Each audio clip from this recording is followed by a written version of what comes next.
Assalamualaikum warahmatullahi wabarakatuh. Kita bertemu kembali dalam kuliah kita, yaitu elektronika daya. Kita akan lanjutkan materi kita pada hari ini ya. Materi yang akan kita pelajari ataupun yang akan kita bahas pada hari ini adalah tentang zener ya. Zener merupakan pengembangan dari dioda ya. Kalau kemarin kita sudah mempelajari tentang dioda, nah sekarang kita akan mempelajari tentang zener. Secara simbol, zener dengan dioda gambarnya mirip ya, gambarnya mirip ya. Kalau zener ya itu mempunyai sedikit di ujung-ujung garis pada simbolnya terdapat bentuk seperti kumis. Nah, ya, jadi pada garis melintang kelihatan seperti kumis. Nah, ini adalah simbol dari zener. Nah, zener sendiri ya, itu digunakan untuk menstabilkan tegangan. Nah, digunakan untuk menstabilkan tegangan dengan syarat apa? Syaratnya adalah mendapatkan bias mundur atau reverse bias. Nah, kalau digunakan sebagai forward bias, maka zener ini tidak berfungsi sebagai penstabil tegangan, tapi dia berfungsi hanya sebagai seperti dioda biasa. Ini perbedaan yang mencolok pada dioda dengan zener.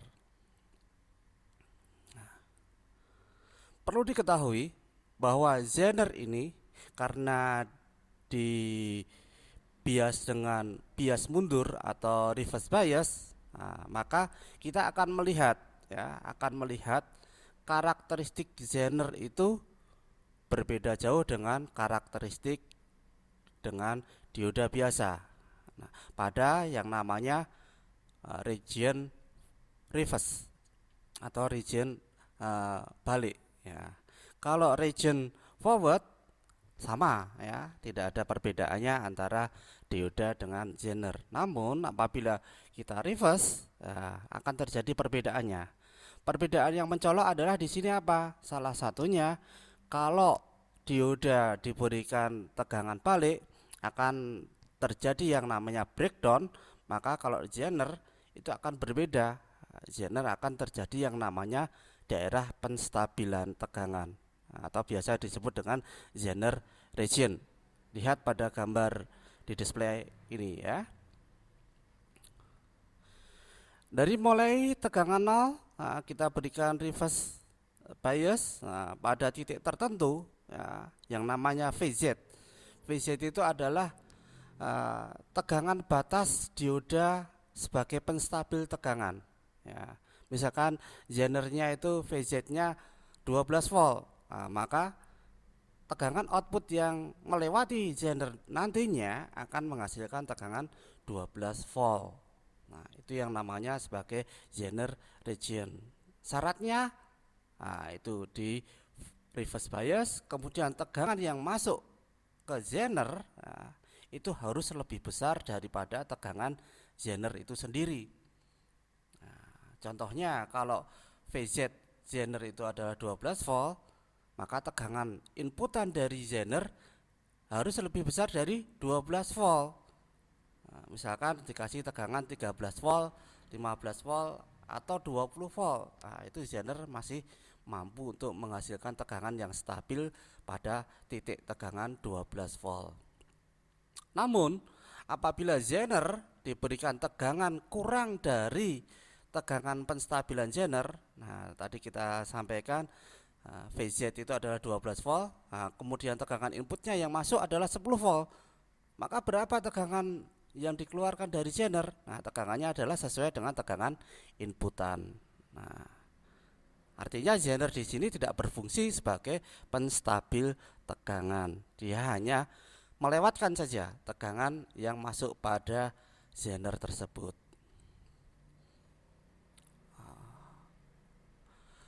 Kemudian secara fisik ya, secara fisik kita bisa mengidentifikasi dari kaki-kaki Zener.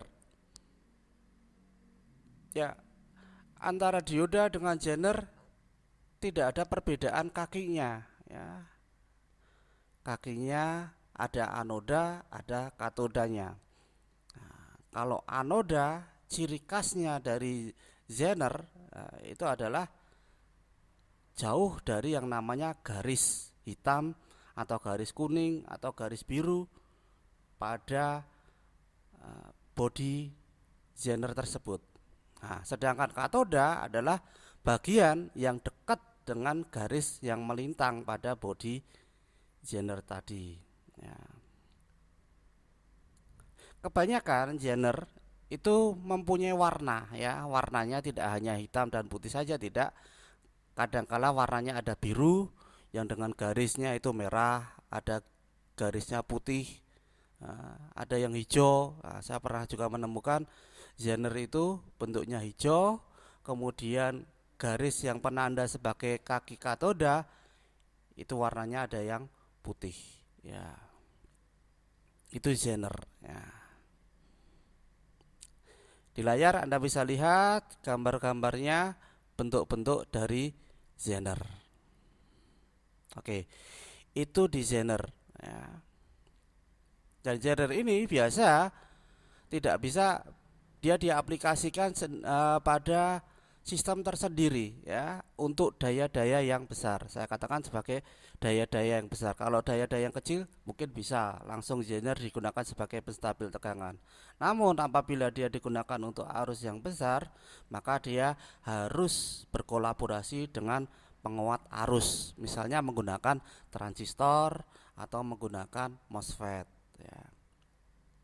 Kenapa kok arus-arus besar harus pakai penguat arus? Nah, salah satunya adalah Zener itu mempunyai keterbatasan daya, ya, keterbatasan daya. Zener biasanya mempunyai daya yang kecil. Nah, dayanya seperti apa? Biasanya kalau di pasaran belinya Zener itu ditanya sama penjual toko elektriknya, Zener 12 voltnya yang berapa watt? Nah, artinya di situ apa? Daya yang maksimal yang bisa dia lewatkan itu berapa watt? Ada yang menggunakan daya 10 watt, ya, ada 12 watt, ada yang hanya setengah watt. Nah, kalau 10 watt, nah, kita bisa lihat dayanya adalah 10 watt, kemudian tegangan kerjanya adalah VZ, ya. VZ itu adalah 12 volt. Maka dengan menggunakan hukum Ohm kita bisa langsung paham berapa arus maksimalnya yang bisa lewat di Zener tersebut, ya. Kalau 10 watt berarti 10 dibagi dengan 12. Nah, artinya apa? Enggak sampai 1 ampere daya arus yang bisa lewat pada Zener tadi. Nah, untuk itu antisipasinya untuk daya yang besar adalah dengan menggunakan penguat arus. Nah, kalau penguat arus nanti yang terbebani adalah di bagian drivernya, yaitu di bagian transistor atau MOSFET-nya. Sedangkan Zenernya sendiri tidak terbebani, ya, karena dia hanya menstabilkan tegangannya saja. Sedangkan arusnya nanti dikuatkan oleh sebuah penguat arus. Oke, itu sebuah penjelasan tentang komponen Zener. Kemudian kita akan lanjutkan pada yang namanya LED. Nah, LED atau biasa disebut dengan light emitting diodes, ya. Ini adalah sebuah dioda yang bisa menyala, dioda yang bisa memendar, atau dioda yang bisa menghasilkan cahaya. Nah, di aplikasi di lapangan, ya, dioda LED ini, ya, biasanya LED ini dibagi menjadi dua, ya. Yang pertama adalah LED itu sendiri, light emitting diodes. Yang kedua adalah liquid crystal display atau biasa disebut dengan LCD. Nah, perbedaannya apa? Nah, kita akan jelaskan perbedaan antara LED dengan LCD. Nah, sama-sama dia digunakan sebagai display, Kita mulai dari LED ya. Kita mulai dari LED. LED sendiri itu bahannya atau materialnya terbentuk dari gallium arsenid phosphide atau biasa disebut dengan GaAsP. Atau bisa juga dia dibentuk dari material gallium phosphide atau biasa disebut dengan GaP. Setelah kita tahu material yang digunakan untuk membentuk sebuah lampu LED, nah, maka kita pengen tahu dong cara kerjanya itu seperti apa. Ya, cara kerjanya dari sebuah LED itu modelnya seperti apa. Kita harus paham di situ. Nah, cara kerja dari LED itu sendiri, bias yang digunakan adalah menggunakan bias maju, atau biasa disebut dengan bias forward. Nah, bias forward ini mempunyai kondisi bahwa tegangan masukan, tegangan power supply-nya positif akan ketemu dengan anoda di lampu LED. Sedangkan katodanya akan ketemu dengan tegangan negatif pada power supply. Nah, LED sendiri itu bisa diberikan tegangan AC maupun DC. Kalau lampu LED itu hanya digunakan sebagai display seperti pada microcontroller, lampu LED biasa, nah, itu mempunyai tegangan drop sebesar 1,5 volt ya, antara 1,3 sampai 1,5 volt. Pada umumnya adalah 1,5 volt. Namun apabila lampu LED ini digunakan pada penerangan rumah tangga seperti lampu-lampu LED Philips, itu tegangannya berbeda ya, tegangan lampunya menggunakan tegangan 3 volt DC ya, 3 volt DC. Loh, katanya tadi bisa AC. Nah, bisa ya, bisa AC, bisa DC, bisa. Hanya saja kalau menggunakan tegangan AC, maka yang digunakan untuk menghidupkan lampu LED adalah pada saat kondisi tegangan positif saja. Saat tegangan dia negatif, nah dia tidak akan menghidupkan lampu LED. Sehingga kalau kita di Indonesia ya, pada umumnya Indonesia itu menggunakan frekuensi jala-jala 50 Hz. 50 Hz. 50 Hz itu adalah dalam 1 detik ada 50 buah siklus pulsa sinusoida. Sinusoida itu ada bagian gunung, ada bagian lembahnya. Nah, yang digunakan sebagai forwardnya adalah saat bagian gunungnya. Saat bagian lembahnya dia akan mati. Nah, karena lampu LED itu sebenarnya kondisi kalau disuplai menggunakan tegangan AC dia akan berkedip. Namun karena mata kita tidak sensitif ya, maka kita tidak bisa melihat kedipan dari lampu LED. Sehingga seolah-olah lampu LED tadi adalah hidup terus, padahal sebenarnya dia berkedip, hidup mati, tapi dengan frekuensi 50 Hz ya. Oke, kita akan lanjutkan ya. Nah, proses terjadinya cahaya itu seperti apa ya. Proses terjadinya cahaya itu sebenarnya adalah energi proton ya, energi proton yang menyeberang ke semikonduktor tipe N. Nah, lewat apa? Lewat hole. Nah, lewat hole dari semikonduktor P dan semikonduktor N. Kita lihat gambarnya. Nah, proses dari perpindahan proton ke semikonduktor N ini akan menghasilkan yang namanya cahaya buang ya, cahaya buang. Cahaya buang ini sebenarnya yang kita lihat. Nah, warnanya apa? Nah, warnanya tergantung dari bahan yang dipakai. Kadangkala LED itu sendiri warnanya ada putih, ada merah, ada hijau, ada kuning, atau ada biru. Nah, warna-warna tadi yang biasa dipakai sebagai warna-warna display. Nah, ini proses kerjanya. Kemudian simbolnya ya, Anda lihat di gambar B, simbol dari lampu LED itu sendiri adalah bentuknya seperti dioda, tapi di atasnya ada seperti gambar panah ya, gambar panah. Ya, itu kelihatan seperti gambar panah. Jumlahnya ada 2. Nah, itulah simbol dari sebuah lampu LED.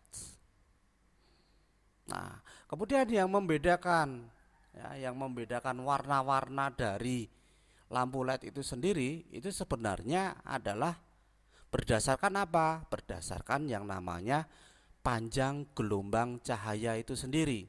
Ya, panjang gelombang itu bisa kita lihat pada grafik ini ya, di display. Nah, warna merah itu berada pada kisaran sekitar 680 sampai 670. Nah, itu warnanya merah. Kalau warnanya kuning, nah, kisaran sekitar 580. Nah, 580 apa? Ini adalah nanometer. Nah, nanometer. Anda masih ingat nanometer itu 10 pangkat min berapa? Nah, kalau mikro itu pangkat min 6, maka kalau nano berarti pangkat min 9. Nah, jadi 10 pangkat min 9 meter. Nah, itu yang membedakan warna-warna dari sebuah lampu LED display. Oke. Kemudian yang kedua kita akan membahas tentang liquid crystal display atau biasa disebut dengan LCD. Nah, LCD itu ada beberapa macam, ada yang menggunakan sistem LCD menggunakan 7 segmen. Nah, ini yang biasa pada gambar-gambar ataupun rangkaian-rangkaian di industri sebagai penampilnya ya, 7 segmen. 7 segmen berarti dia ada 7 buah segmen, 7 buah kelompok ya. Anda bisa lihat di gambar ini ada di sini adalah A, B, C, D, E, F, G. Nah, kemudian satu lagi adalah di titik ini. Nah, ini dihasilkan dari apa? Dihasilkan dari 7 segmen berupa lampu LED yang dibentuk dalam sebuah planar. Sebuah planar. Nanti kita jelaskan. Kemudian yang kedua, modelnya adalah lampu LED display menggunakan LCD. Nah, ini yang sering kita pakai ya, di robot-robot atau di microcontroller. Nah, ini tidak 7 segmen, tapi ini bisa dipakai dalam bentuk apa? Dalam bentuk baris dan kolom. Kalau seperti ini terdiri dari 2 buah baris 16 kolom. Artinya apa? Dalam baris dan kolom itu satu baris terdiri dari 16 kolom itu adalah artinya dalam satu baris bisa dihasilkan 16 karakter. Nah, karakter apa? Ya namanya karakter itu bisa angka, bisa huruf. Kalau 7 segmen hanya terbatas, kalau mau membuat huruf ya agak susah, tapi kalau angka dari 0 sampai 9 mampu ya.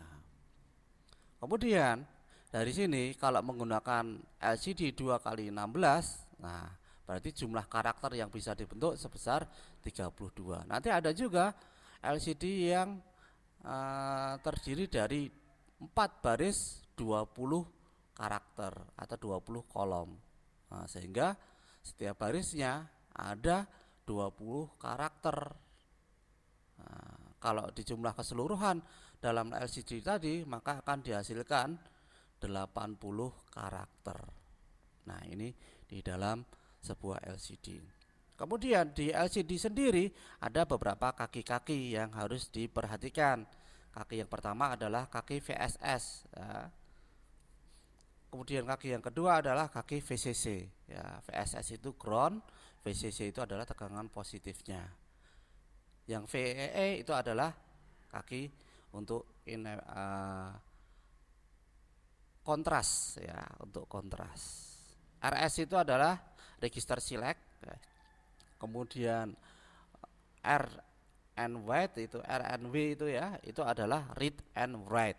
Ya, nanti di dalam LCD itu sendiri ada yang namanya microcontroller sendiri yang khusus digunakan untuk mengaktifkan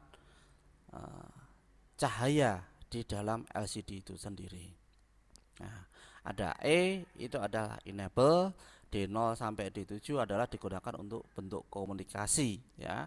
Biasanya hanya dipakai 4 buah data saja, yaitu D4 sampai D7. Kemudian di situ ada V min BL sama V plus BL. BL itu artinya adalah backlight, ya. Jadi kalau tidak ada backlightnya kelihatan gelap ya di dalam LCD. Nah, untuk menghasilkan suara yang jernih, menghasilkan cahaya yang jernih, itu menggunakan backlight. Ya. Nah, planar ya, planar diode array. Nah, itu yang tadi kita bahas tentang 7 segment ya, planar diode array. Nah, terdiri dari 9 buah pin ya, 9 buah pin. 8 pin digunakan 7 pin digunakan untuk menghasilkan angka 0 sampai 9. 1 pin digunakan untuk titik. Nah, itu yang biasa dipakai pada planar 7 segment. Nah. Oke. Kita lihat ya. Kita lihat di sini yang berkaitan dengan dioda. Nah, kita lihat karena nanti hubungan di sini ini bisa menggunakan dioda, bisa menggunakan zener ataupun bisa menggunakan LED ya. Gambar seperti ini kita gunakan adalah 2 buah dioda yang di seri ya, diodanya di seri. Ada dioda dari bahan germanium, ada dioda bahannya dari silikon. Kalau silikon mempunyai drop tegangan 0,7, kalau germanium punya tegangan drop 0,3. Resistor bebannya adalah 5,6 kilo ohm. Kemudian tegangan VCC-nya adalah 12 volt. Maka kita bisa ketahui berapa arusnya. Nah, caranya bagaimana? Nah, kita lihat caranya. Ya. Caranya kita sederhanakan dulu gambarnya tadi. Ya. Kita buat dalam kondisi ekuivalen dari gambar tadi. Ya. Tegangan VCC-nya 12 volt. Nah, tegangan di silikon, dioda silikon atau biasa disebut dengan VT1, nah, itu adalah 0,7, VT2-nya adalah 0,3. Kemudian kita akan cari Vout-nya dengan resistansi beban 5,6 kilo ohm. Hasilnya seperti apa? Nah, caranya adalah tegangan VCC dikurangi dari drop tegangan di dioda 1 dan drop tegangan di dioda 2. Kemudian akan menghasilkan tegangan berapa? Ya 12 volt dikurangi 0,7 dikurangi 0,3, hasilnya adalah 11 volt. Kemudian arusnya berapa? Arus ID itu ya. Arus ID-nya adalah dengan menggunakan hukum ohm. Masih ingat hukum ohm? Ya. Hukum ohm itu adalah V per R, hasilnya adalah I. Nah, kita cari I-nya, maka Vout-nya berapa? Ya 11 volt dibagi dengan 5,6 kilo ohm. Hasilnya berapa? Hasilnya adalah 1,96 miliampere. Nah, sangat kecil sekali. Nah, ini adalah contoh perhitungan kalau kita menggunakan dioda, zener ataupun LED dalam kondisi di seri. Nah, sekarang kalau pembahasan dengan menggunakan VCC-nya 0,5, kemudian bahan dari dioda itu sendiri adalah dari silikon, resistansinya adalah 1,2 kilo ohm. Berapa tegangan yang dikeluarkan? Berapa arusnya? Nah, kita ingat kalau dioda diberi kondisi forward kurang dari 0,7, nah, maka dioda tadi berfungsi sebagai saklar normally open. Karena saklar normally open, maka outputnya adalah 0 volt karena tidak mampu melewati dioda. Arusnya berapa? Nah, kalau nggak ada tegangannya berarti pasti tidak ada arusnya. Artinya apa? Tegangannya 0, outputnya juga pasti arusnya 0. Nah, itu harus kita pahami. Nah, ini secara grafiknya. Oke. Kalau dioda di paralel bagaimana? Nah, dioda di paralel. Ini misalkan saja tegangan VCC-nya 10 volt, ada resistansi seri 0,33 kilo ohm, ada D1 dan D2 terbuat dari silikon, karakteristiknya sama. Maka cara menghitungnya bagaimana? Nah, sebenarnya cukup mudah ya. Cukup mudah. Kita sederhanakan dulu. Nah, lihat seperti gambar itu. Nah, drop tegangan dari dioda adalah 0,7 volt. Dua-duanya sama. Nah, sehingga 10 volt dikurangi 0,7. Nah, kemudian dibagi 0,33 kilo ohm. Itu adalah arus yang mengalir ya. Arus utama yang mengalir sebelum percabangan antara ID1 dan ID2. Besarnya 28,16 miliampere. Oke. Kemudian kita juga akan cari berapa ID1, berapa ID2. Ya. ID1-nya sama ID2. Nah, karena di situ tegangannya dropnya adalah sama, maka tinggal dibagi dua saja ya. Arus utamanya dibagi dua. Karena apa? Seimbang ya antara ID1 dengan ID2. Nah, karena tegangannya sama. Nah, sehingga arusnya dari 28,18 miliampere dibagi dua, hasilnya adalah 14,09 miliampere. Nah, ini syaratnya adalah parameter di D1 dan di D2 adalah sama. Oke, saya rasa itu dulu pertemuan kita pada malam hari ini. Terima kasih atas perhatian Anda. Assalamualaikum warahmatullahi wabarakatuh.